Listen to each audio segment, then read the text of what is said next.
ನಮಸ್ತೆ ವೀಕ್ಷಕರೇ, ನಾವು ಇಲ್ಲಿ ಶೇಂಗಾ ಪುಡಿ ಚಟ್ನಿ ಹೇಗೆ ಮಾಡುವುದು ಎನ್ನುವ ವಿಧಾನವನ್ನು ತೋರಿಸಿಕೊಡುತ್ತಿದ್ದೇವೆ. ಬೇಕಾಗುವ ಸಾಮಗ್ರಿಗಳು: ಕಡಲೆ ಬೀಜ, ಕರಿಬೇವು, ಬೆಳ್ಳುಳ್ಳಿ, ಜೀರಿಗೆ,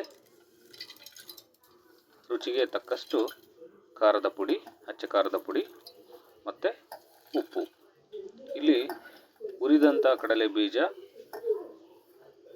ಕರಿಬೇವು, ಬೆಳ್ಳುಳ್ಳಿ, ಜೀರಿಗೆಯನ್ನು ಜಾರಿಗೆ ಹಾಕಿಕೊಳ್ಳಬೇಕು. ನಂತರ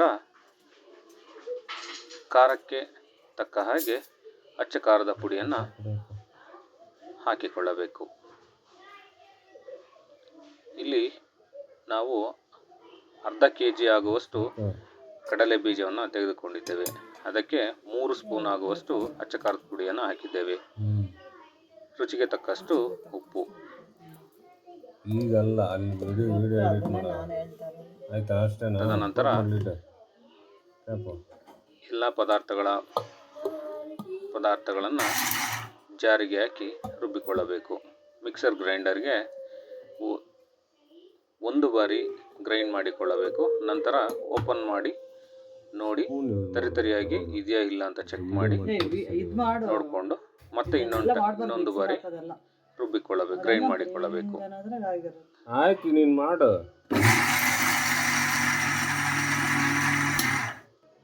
ನೋಡಿ, ಕಡಲೆ ಕಾಳು ಶೇಂಗಾ ಪುಡಿ ಚಟ್ನಿ ರೆಡಿಯಾಗಿದೆ.